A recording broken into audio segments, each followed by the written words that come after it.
Yes people, अभी हम क्या कर रहे हैं? Lecture number 8, bank reconciliation statement. मुझे उम्मीद है इससे पहले वाली सारी क्लासेस आपने देख ली होंगी और आज की वीडियो में हम सिर्फ और सिर्फ बीआरएस का क्या करेंगे? रिवीजन। आप जब इस बीआरएस का रिवीजन करेंगे तो आपको ऐसा लगेगा कि मैंने लगभग लगभग पूरा चैप्टर ही करा दिया आपको। बस आप मेरी सारी बातें जो आपने पहले ध्यान से सुनी वो सारी ध्यान से सुनते ही जाएं।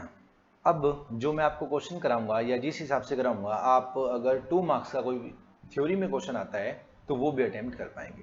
सबसे पहले बात करते हैं किसकी जी? बुक की। बुक कितनी तरह की होती है जी? 2। सबसे पहले कौन सी बुक है जी?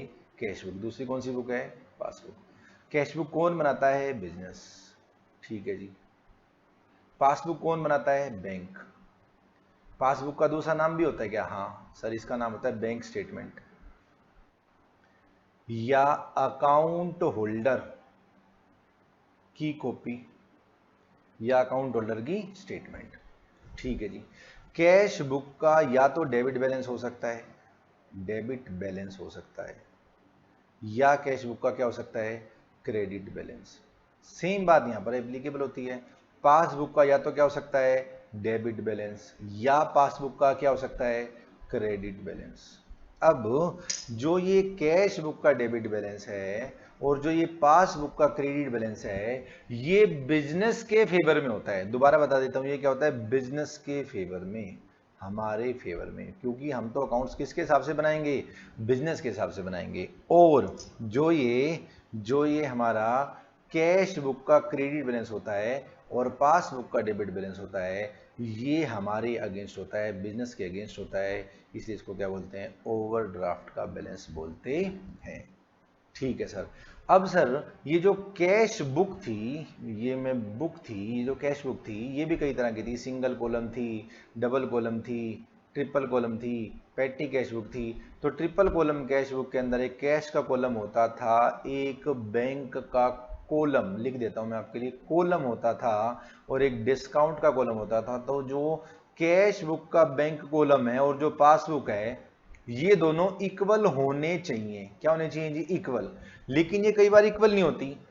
अगर ये इक्वल नहीं होती तो इसको इक्वल करने के लिए मैं एक स्टेटमेंट बनाता हूं, उसका नाम क्या रखता हूं? Bank reconciliation statement. सर, इसको इक्वल बनाने के लिए, इक्वल करने के लिए मैं किस दिन बीआरएस बनाता हूं? हम बीआरएस बनाते हैं किसी भी पर्टिकुलर डेट को। पर्टिकुलर डेट, डेट लिखो या डे लिखो, पर्टिकुलर डे लिख देते हैं। किसी भी पर्टिकुलर डे को हम बना लेते हैं बीआरएस। सर, ये पर्टिकुलर डे महीने बाद आएगा, 15 दिन बाद आएगा, 20 दिन बाद आएगा, कब आएगा? It totally depends on management. और मैनेजमेंट ये डिसीजन कैसे लेगी कि बीआरएस कब बनाना है? It depends on number of transaction. अगर आपके बिजनेस की नंबर ऑफ ट्रांजेक्शन कैश वाली ज्यादा है तो बीआरएस आपको जल्दी जल्दी बनाना पड़ेगा, ताकि आपसे कोई गलती ना हो जाए, आपका कैश कहीं मिसयूज ना हो जाए, कोई उसको जो है ना चोरी वगैरह ना कर ले। और अगर आपके बैंक के थ्रू ट्रांजेक्शन्स बहुत कम होती है तो ये बीआरएस जो बनेगा उसका जो टाइम इंटरवल रहेगा वो क्या रहेगा? ज्यादा। अच्छा, दूसरी बात सर, क्या ये अकाउंट्स होता है? अरे नहीं भैया, स्टेटमेंट है, इसके नाम के आगे लिखा हो स्टेटमेंट। ये अकाउंट नहीं है तो क्या एक स्टेटमेंट? अच्छा सर, क्या ये लेजर का पार्ट होती है, मेरी मेन बुक्स का पार्ट होती है? Answer is no. अच्छा, ये मेरी लेजर का पार्ट भी नहीं है, मेरे अकाउंट्स का पार्ट भी नहीं है। हम इसको अपनी सुविधा के लिए बना लेते हैं ताकि हमें पता चलता रहे कि भैया मेरे कैश, मेरा बैंक का जो बैलेंस है वो सही है, नहीं है, कहीं मिसयूज तो नहीं हो रहा, कोई गबन चोरी तो नहीं हो पा रही, इस तरह की सारी चीजें। ये सारी बातें मैंने आपको बता दी। इन सब बातों के बाद एक चीज और बच गई बात, कि बैंक रिकॉन्सिलिएशन स्टेटमेंट कौन बनाएगा? वो भी हम बनाएंगे। हम मतलब बिजनेस। अच्छा, बीआरएस भी हम बनाएंगे और कैश बुक भी हम बनाएंगे। ठीक है जी। उसके बाद बात करता है, उसके बाद बात करता है ट्रांजेक्शन की। क्वेश्चन आएंगे दो तरह के। हाँ सर, हमें मालूम है दो तरह के क्वेश्चन आएंगे। तो पहले आप सिंपल वाला क्वेश्चन कर लेते हैं। पहले कौन सा करते हैं? सिंपल वाला क्वेश्चन। सिंपल वाला क्वेश्चन कौन सा होता है? पहले बता देता हूं, दो तरह के क्वेश्चन आते हैं, क्वेश्चन नंबर ए और question number B. Question number A होते हैं जो कहते हैं भाई साहब सिर्फ बीआरएस बनाओ, जान छोड़ो। और क्वेश्चन नंबर बी दो तरह के होते हैं। पहले वो क्या कहते हैं? अमेंडेड कैश बुक बनाओ। मैंने कहा अच्छा, अमेंडेड कैश बुक बना ली, अब बता। कह रहे हैं अमेंडेड कैश बुक बनाने के बाद आप क्या बनाओ? Bank reconciliation statement. मैंने कहा ठीक।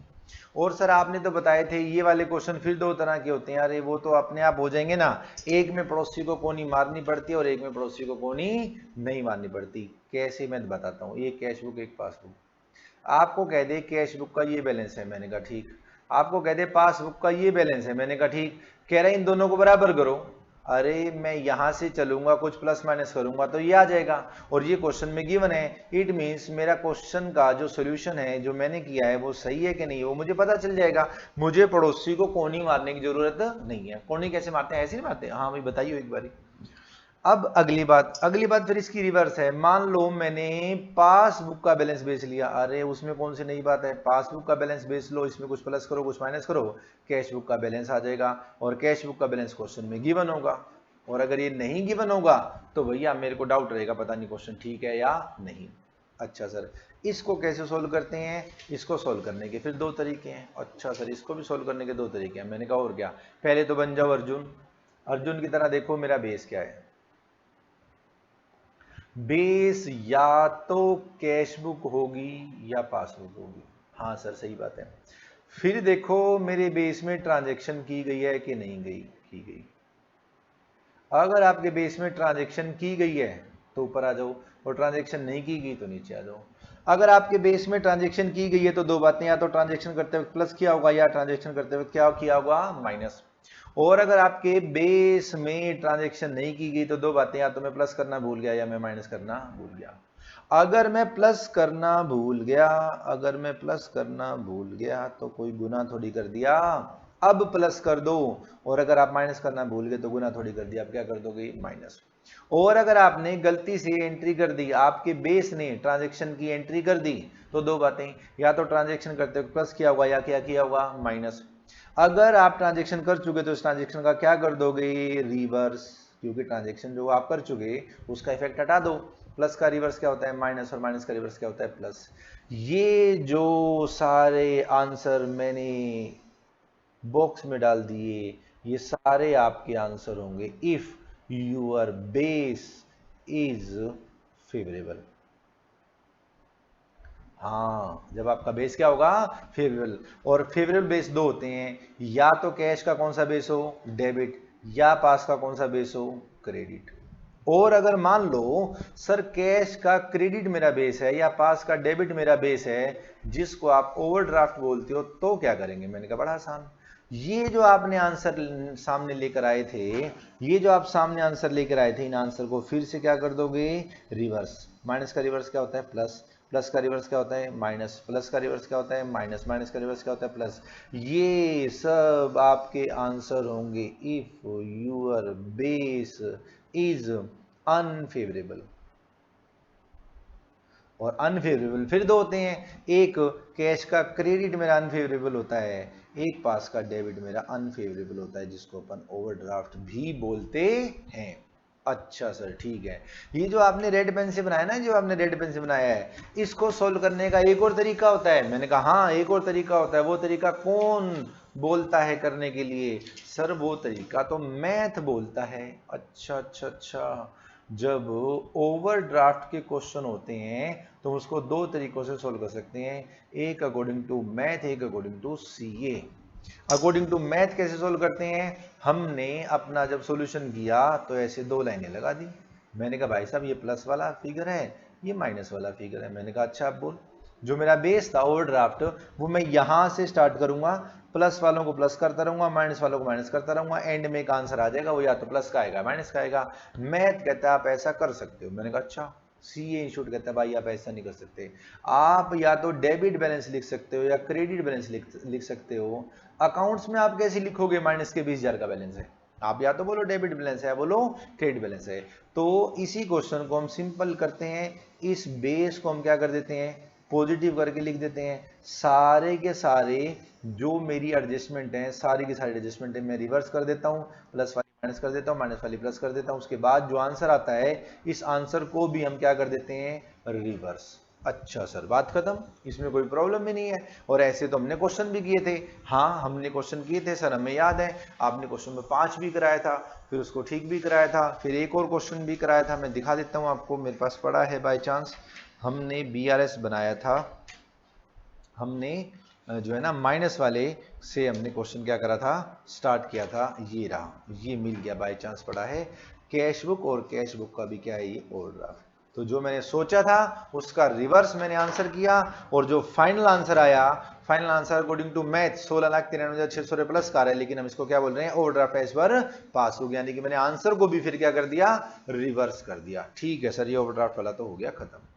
लेकिन ये जो बी नाम के क्वेश्चन होते हैं, ये जो बी नाम के क्वेश्चन होते हैं, इनको भी सॉल्व करवाना स्टार्ट करो। लो, बी नाम के क्वेश्चन तो और आसान होते हैं, बी नाम के क्वेश्चन तो और आसान होते हैं। बी नाम के क्वेश्चन पहले क्या कहते हैं, ये कहते हैं भाई साहब अमेंडेड, अमेंडेड कैश बुक बनाओ। मैंने कहा ले बना दी। अमेंडेड कैश बुक बनाने के बाद आप क्या बनाओ, बीआरएस। तो ऐसे क्वेश्चन में फॉर एग्जांपल 7 एडजस्टमेंट है, तो सबसे पहले दिमाग लगा के ये पता लगाना है कि ये जो एडजस्टमेंट है इनमें से कितनी एडजस्टमेंट हैं जो अमेंडेड कैश बुक में जाएंगी और कितनी ऐसी एडजस्टमेंट है जो बीआरएस में जाएंगी। अब अमेंडेड कैश बुक में क्या चीजें जाएंगी, गलती। पहला क्वेश्चन, किसकी गलती, सर हमारी गलती, हम कौन है, कैश बुक की गलती। मैंने कहा ठीक। दूसरा क्वेश्चन, सर गलती कौन कौन सी होती है, गलती 2 होती हैं, सबको पता है सर, परेशान हो गए हम तो सुन सुन के। गलती करना गलती है और सही एंट्री ना करना भी क्या है, गलती। गलती करना भी गलती है और सही एंट्री ना करना भी क्या है, गलती। ये सारी चीजें कहां जाएंगी, अमेंडेड कैश बुक में।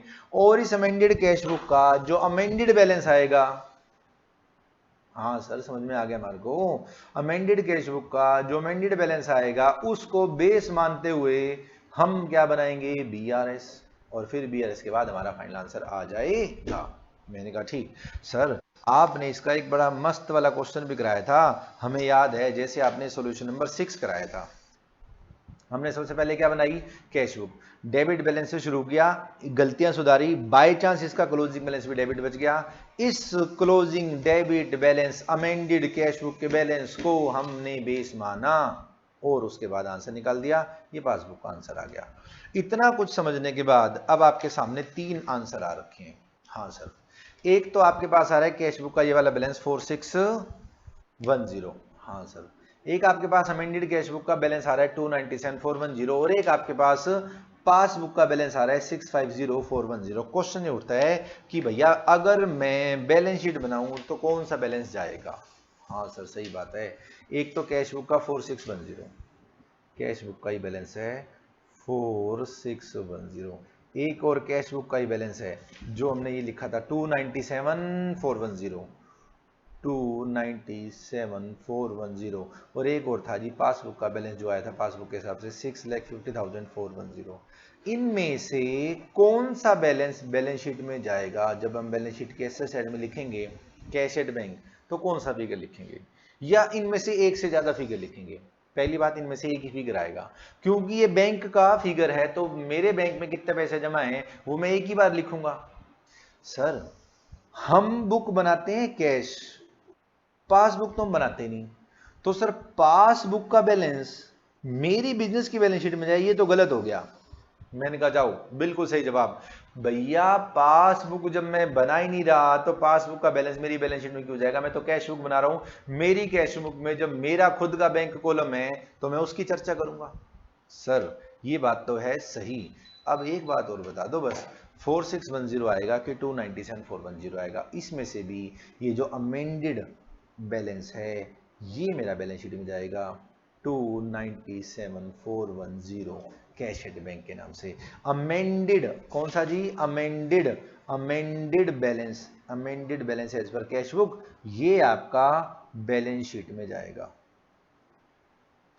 ये कहां जाएगा जी, बैलेंस शीट में। मुझे उम्मीद है एक वीडियो में मैंने आपसे पूछा था क्वेश्चन, मुझे उम्मीद है बात आपको समझ में आ गई होगी कि भैया जो अमेंडेड कैश बुक होती है, सॉरी जो कैश बुक होती है जिसको मैं अमेंड कर देता हूं, उसका जो बैलेंस होता है ये वाला बैलेंस कहां जाता है, बैलेंस शीट में। और इसी बैलेंस को बेस मानते हुए हम क्या बनाते हैं, बैंक रिकॉन्सिलिएशन स्टेटमेंट। हाँ एक बात और बता दो सर, बस आपने एक क्वेश्चन में ऐसे कराया था, हाँ और ऐसे कराया था, ये रहा पॉइंट नंबर 2, ये ऐसे हो गया, ऐसे हो गया, प्लस कर दो, ऐसे हो गया, ऐसे हो गया, माइनस कर दो, ऐसे हो गया, ऐसे हो गया, प्लस कर दो, और यहाँ पे सिर्फ लिखा 2 और यहाँ लिखा प्लस। अगर आपने फाइनल एग्जामिनेशन में 2 लिखा और प्लस लिखा और ये वाला फिगर लिख दिया तो आपके मार्क्स कटेंगे। आपको कंप्लीट लिखना है, इस 2 के आगे जो भी लिखा होता वो कंप्लीट लिखना है, आपने स्टेटमेंट लिखनी है, फिर ये प्लस माइनस करते जाना है। दूसरी बात और बता देता हूं, बच्चे पूछते हैं सर मान लो हम गलती से ये पहले प्लस कर दें। मैंने कहा अच्छा आगे बता। फिर हमें पता चल जाए कि हमारे से गलती होगी। मैंने कहा अच्छा फिर हम इसको ठीक कर दें और फिर हमारा सही आंसर आ जाए, तो कितने नंबर कटेंगे या पूरे नंबर मिलेंगे? ये डिपेंड करता है जो एग्जामिनर है वो किस मूड में बैठा है। अरे भैया, आपने पहले इसको प्लस किया, फिर आपका एक आंसर आया, फिर आपने इसको काट के माइनस किया, फिर आपका एक और आंसर आया। अगर मैं एग्जाम जो है ना चेक कर रहा हूं, मैं आपका पेपर चेक कर रहा हूं, तो मेरे दिमाग में दो बातें जा सकती हैं। पहली क्या कि आपसे गलती होगी, आप छोटे छोटे नादान बच्चे सीए करने अभी अभी आए हो, फाउंडेशन में गलती होगी, कोई बात नहीं, गलती सुधार ली, कटिंग होगी, एक दो नंबर काट लिए कटिंग के। लेकिन ऐसा भी तो हो सकता है मैं ये कहूं कि भैया आपने तो पहले गलत कर दिया था, आपने चीटिंग करी है, आपको कहीं से दिख गया, आपको बाद में याद आया है, तो भी आपकी गलती, आपने चीटिंग करी है तो भी आपकी गलती, और मैं मार्क्स ज्यादा काटूं। सीए के एग्जामिनेशन के जो सॉल्यूशंस हैं उसके अंदर आपको एक चीज बड़े ध्यान से समझनी है। पहली बात तो आप एक बहुत प्रोफेशनल कोर्स कर रहे हैं, आप पहली ही बार में सही आंसर लाएं, ये आपका फर्स्ट एम होना चाहिए। फिर भी अगर आपसे कोई कटिंग हो जाती है तो उसके मार्क्स कटते हैं। ये डिपेंड करता है कि पेपर चेक करने वाला एक नंबर काटता है कि दो नंबर काटता है कि ढाई नंबर काटता है कि तीन नंबर काटता है। तो इसलिए मैं बार बार आपसे हमेशा कहता हूं कि भैया आपने जब पढ़ना ही है तो 100% कंसंट्रेशन से पढ़ें, और सिंगल सिंगल कॉन्सेप्ट भी आपकी मिस नहीं होनी चाहिए, और सिंगल भी आपके माइंड में डाउट नहीं होना चाहिए। पहली बार अगर आपने माइनस बोला है सोच के, तो माइनस ही आंसर होना चाहिए। आपके माइंड में ऐसा नहीं होना चाहिए कि आप पहले को माइनस आएगा फिर एक ही सेकंड बाद बोलो अरे नहीं सर प्लस आएगा, गलती होगी ना। पहली ही बार में आपको सही आंसर देना है, तब जाके इतनी डिटेल में जो मैंने आपको पढ़ाया है, तब जाके आप फाइनल अटेम्प्ट में, फाइनल एग्जामिनेशन में पेपर को करेक्ट कर पाएंगे, और तभी जाके अच्छे मार्क्स आ पाएंगे। दो चीजें होती हैं, एक नॉलेज लेना, एक मार्क्स लेना। अभी हिंदुस्तान के अंदर क्या चल रहा है, नॉलेज बाद में देखते हैं, मार्क्स पहले देखते हैं, ये सबको मालूम है। आपके पास कितनी अच्छी नॉलेज हो, लेकिन जब आप फाइनली जब आपका कंपैरिजन होगा दूसरे बच्चे के साथ, तो सिर्फ मार्कशीट पहले देखी जाएगी। तो मेरा मानना यह है कि आपके पास नॉलेज भी होनी चाहिए, लेकिन मार्क्स तो जरूर होने ही होने चाहिए। जब आपके पास मार्क्स होंगे और आपके पास नॉलेज होगी, आप स्टार्टिंग से ही बहुत अच्छी जगह एडजस्ट होंगे, स्टार्टिंग से ही आपकी अर्निंग अच्छी रहेगी, आपकी रिस्पेक्ट भी अच्छी रहेगी। लेकिन आपके पास मार्क्स हैं, आप पास हो जाते हैं, लेकिन नॉलेज कम है, तो आपको स्टार्टिंग में स्ट्रगल करना पड़ेगा, फिर दोबारा से नॉलेज गेन करनी पड़ेगी सीए बनने के बाद। तो इसलिए मैं कह रहा हूं कि इन सब चीजों को बड़े ध्यान से देखें और पहली बारी में ही सारे आंसर करें। अब इतना लंबा लेक्चर देने के बाद जो मैं कहना चाह रहा हूं वो फिर ध्यान से सुने। जितने क्वेश्चन बच गए वो सब आपने खुद से करने हैं। ठीक है सर हम करेंगे, मुझे पता है आप करोगे, आप नहीं भी करोगे तो भी मैं हर एक क्वेश्चन की वीडियो दूंगा, बट परंतु किंतु लेकिन आपको खुद से वो करने चाहिए, और मैं उम्मीद करूंगा कि मेरी नेक्स्ट वीडियो से आने से पहले आप ये सारे क्वेश्चन स्वयं करेंगे। Okay dears, thanks a lot.